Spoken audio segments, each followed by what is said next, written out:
If you weren't you, would you still be you? The assumption that the answer is no is the basis of the non-identity problem, one of the most challenging problems in population ethics. It is so challenging that it has remained unsolved since Derek Parfit posed it in 1984, the year, not the book, up until the day I posted this video. Because I'm about to propose a solution based on the idea that the answer to my original question is yes. Even if you weren't you, yes, you would still be you. But who am I? I'm Mayhem. Musician, philosopher, cult leader, human, you. And this is part of my series on panpsychism, the idea that the universe is really one eternal soul of unified consciousness which dreams into existence the illusions of material reality and individual selves.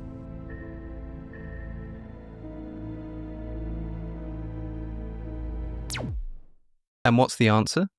Well, this is philosophy, so of course, nobody knows. But do let us know if you work it out. This video is a response to Alex O'Connor's video about the non-identity problem, and I can't be bothered to rehash it as well as he did. So if you don't know what I'm going on about here, the link is in the description so you can catch up.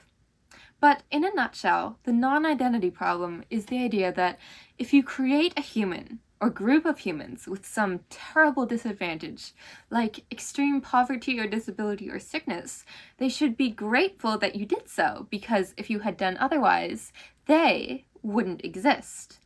For example, if you had a healthy child instead of a disabled child, the disabled child wouldn't exist, and that would be bad for them. It's kind of the extreme opposite of antinatalism, which is the idea that coming into existence is bad because of all the suffering.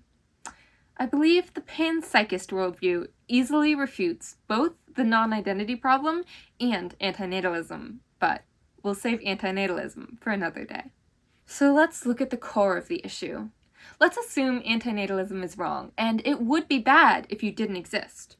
What do we mean when we say you? What is it that makes you, you? The non-identity problem assumes that you are the unique and specific set of genes you possess, but there's a thought experiment by philosopher Bernard Williams that I think proves this assumption wrong. Imagine a mad scientist had kidnapped you and an unknown stranger and planned to swap your consciousnesses into each other's bodies and then torture one of them. Imagine you do not care about the stranger's well-being, only your own. You know that when you wake up from the operation, the awareness you are using now will be in the stranger's body, and vice versa. So, which body would you want the mad scientist to torture after the operation? Unless you're a masochist who thinks pain is the best thing ever, any rational person would choose to have your former body tortured, sparing the stranger's body, who you will now inhabit. I believe this thought experiment shows that personal identity does not lie in DNA as much as it does in consciousness. Or here's another thought experiment I just made up, which refutes the idea that personal identity lies in DNA. Imagine you have a genetic mutation that causes you to have food allergies. If you eat peanut butter, you will go into anaphylactic shock and die. Now, scientists have created a new treatment for allergies, which actually goes into the DNA of your cells and changes the part which codes for allergies. Once you have the treatment done, you can eat a peanut butter sandwich with no side effects. Now, the question is, are you the same person after the operation as you were before? It seems obvious the answer is yes.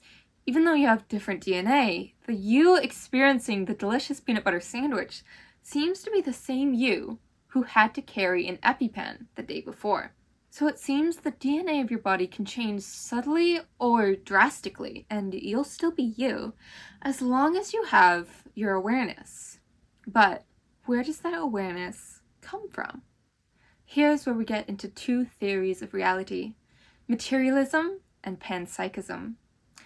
Materialism assumes that matter is what the universe is made of on a fundamental level, that consciousness emerges from matter, specifically in the brain, that consciousness belongs to that brain in particular, and it begins to exist sometime after conception and stops existing at death.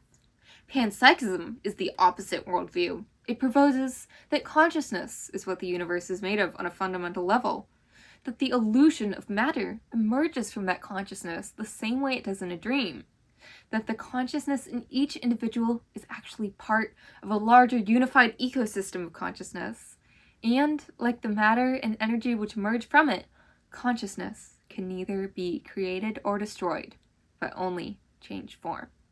I'll make future videos where I put forward arguments for why panpsychism is true and materialism is false. But in this video, I'm just making the claim that if panpsychism is true, it solves the non-identity problem. Because if your true self is consciousness, which reincarnates into the illusion of each individual identity, there wouldn't be these hypothetical future selves with different DNA sequences to consider. There would only be one self, and everyone would be you. Let me explain what I mean by reincarnation. There is a popular short story you may have heard of called The Egg by Andy Weir. It's about the idea that every person on Earth is really one soul, reincarnated over and over, even going back in time, so we're all really one soul interacting with itself. Derek Parfit, the philosopher who invented the non-identity problem, posed a similar thought experiment on a much smaller scale. Imagine you have one hemisphere of your brain removed and placed in a different body. You don't know what body it ends up in, and they don't know who you are, but both of you are able to live fully functional lives, and just so end up playing tennis with a body containing the other hemisphere. A philosopher watching the tennis match, who believes personal identity is located in the brain, could remark, "What you see out there is a single person playing tennis with himself. In each half of his mind, he mistakenly believes that he is playing tennis with someone else." Both of these stories line up a lot with my version of panpsychism, with a few key differences. For one, I don't think we have a singular consciousness in our body, just like we don't have a singular air or a singular water.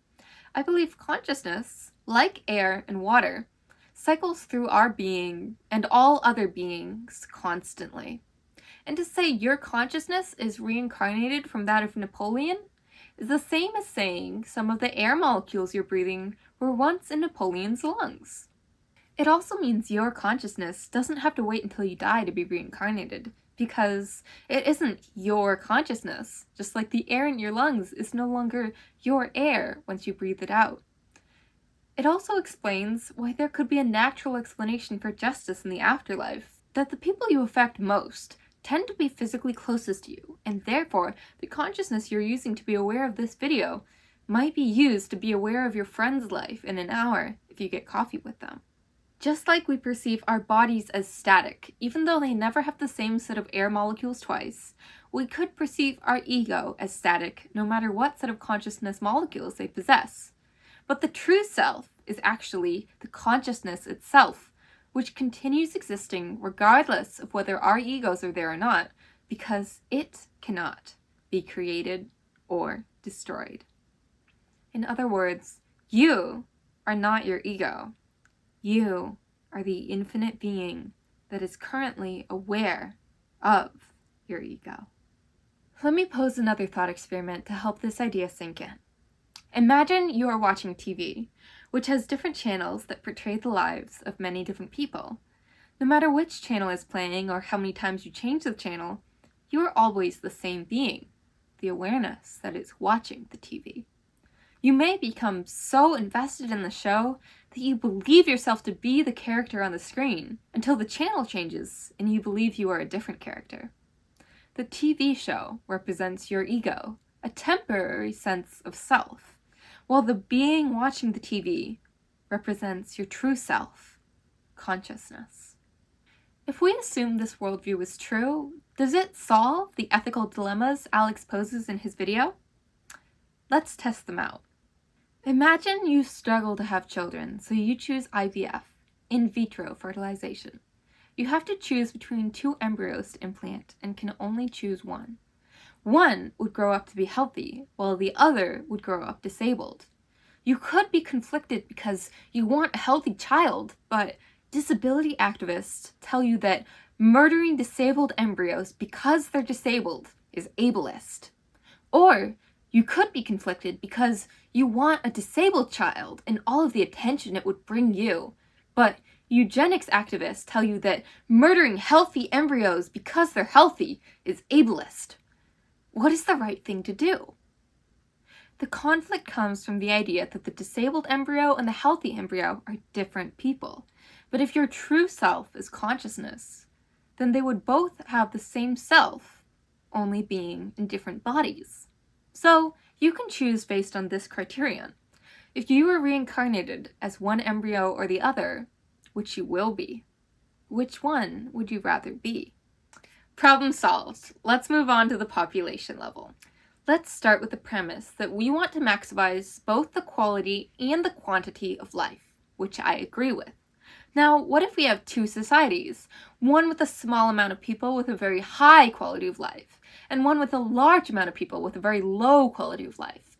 You could argue that the society with a large amount of people would be better, because even though each person would have a very small amount of happiness, if there were 1 billion people and you added up all the happiness they have combined, it would be more happiness than the small society had. Therefore, you should choose the larger one. Our intuitions tell us this is wrong, and I think this is because this situation is a false dichotomy. Imagine if you play these two societies out over time. The society where people's needs are met are able to focus on the top of Maslow's hierarchy of needs, self-actualization. If their society is limited by natural resources so their population cannot expand, they will have the best chance of discovering solutions to overcome this problem because they would have the time and energy to focus on science and engineering, transforming their already utopian society for the better. Because they have such a high quality of life, they will have a strong will to live and will also be motivated to find scientific ways to increase their lifespans. Finally, they will be motivated to have lots of children to share this wonderful experience with. In contrast, the society with a low quality of life will never be able to attain these achievements. Even if the people in this society are very intelligent, a low quality of life, which means constantly being stuck at the bottom rungs of Maslow's hierarchy of needs, means they will never achieve their potential. They won't have time or energy to focus on difficult societal problems such as improving quality of life for everyone, because all of their time will be spent trying to find their next meal or shelter from the elements for the night. Not only will they not care so much whether they live to be 80 versus 100, but the stress of constantly living in survival mode will itself lower their lifespan. And such a bleak society might spur dark philosophies that go against the will to live and procreate. I think there's a reason antinatalism originated in South Africa and not in Finland. As the Bible prophesies in Matthew 13:12, "For to the one who has, more will be given, and he will have an abundance. But from the one who has not, even what he has will be taken away." So here's my non-identity solution to the non-identity problem. Your ego isn't you. Your true self is consciousness itself, trapped in an infinite void it can only crawl out of through these brief experiences of selfhood, trying to maintain a balance between the bliss of forgetting the truth of its bleak and lonely plight and the horror of forgetting so well that it believes it can harm itself and somehow benefit. Therefore, do unto others as you would have them do unto yourself, because you are them, and they are you. And Alex, if you're watching this, let me know, what's the next unsolved problem of philosophy you want me to solve? Love, Mayhem.